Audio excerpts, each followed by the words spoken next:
Today, I want to show you a new feature we just added to Notehub, and that's a Notefile Explorer. Before I show it though, let's start with a little bit of context. In the Blues ecosystem, notes are JSON objects, and Notefiles are files that contain one or more notes. There are three main types of Notefiles: outbound queues, which have a .qo suffix, and are Notefiles for data that goes from Notecard to Notehub; inbound queues, which have a .qi suffix, and are Notefiles for data that goes from Notehub to a Notecard; and DB Notefiles, which have a .db suffix, and which are used to synchronize state between a Notecard and Notehub.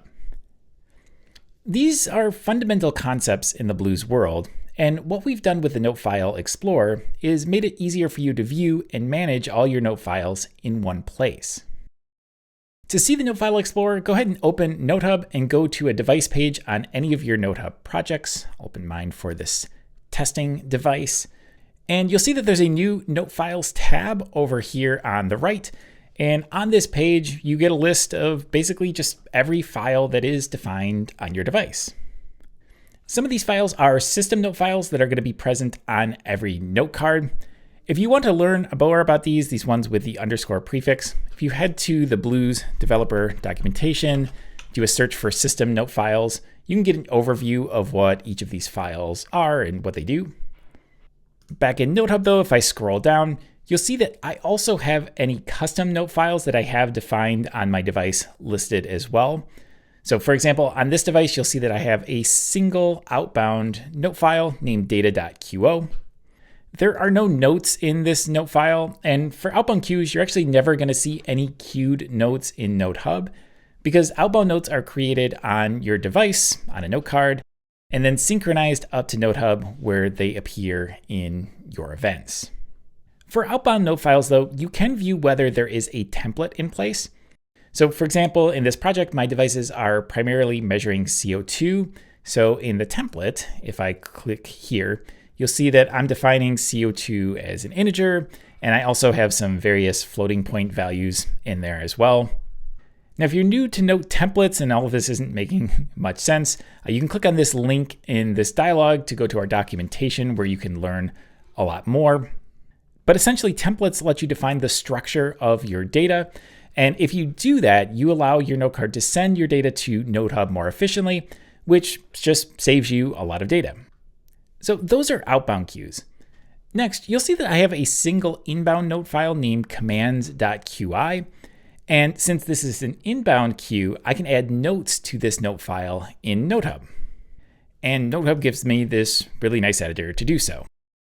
The way I use this note file in my project is I have some commands that I can use to turn an LED on and off on my device.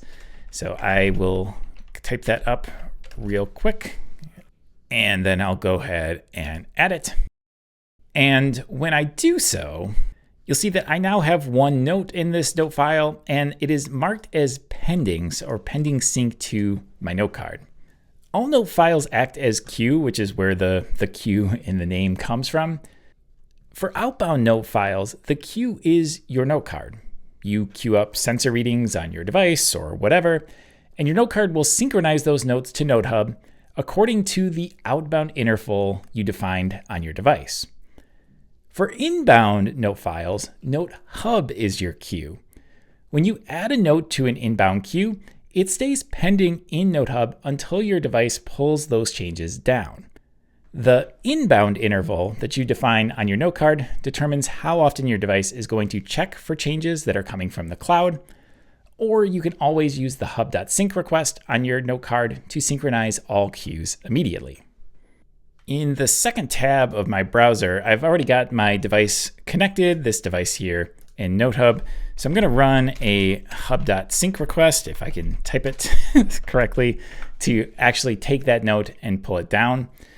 One cool thing you might have noticed, I just typed hub.sync instead of writing out the full JSON syntax.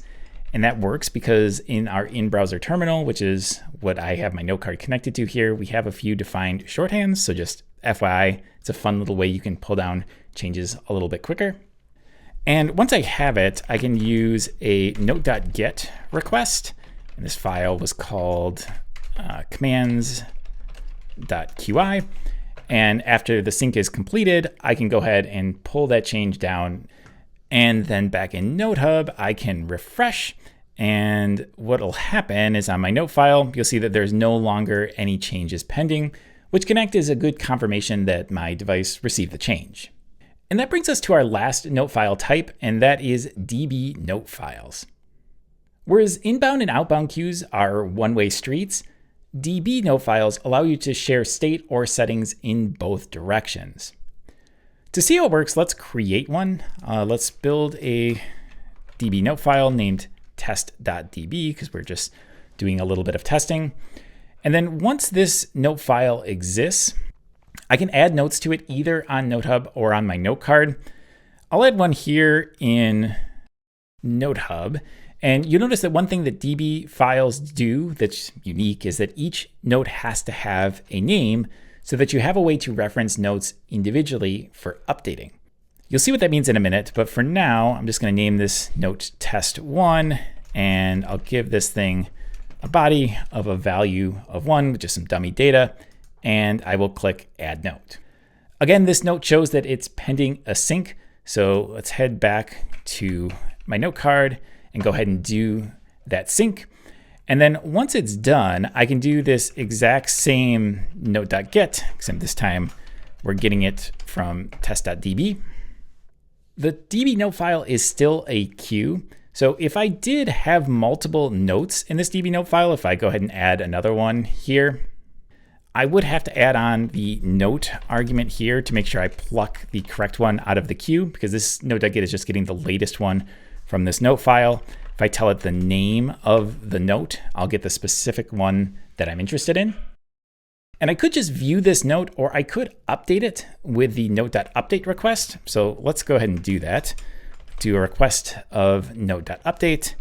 And then in the body of this thing, we'll give it a value of 2. Close this correctly. And then we'll run another sync. And then once that finishes, I can go over and refresh in Notehub. And what we should see is that, yep, so we have our value of 2 here, and you'll see that Notehub marks this as last updated by the device.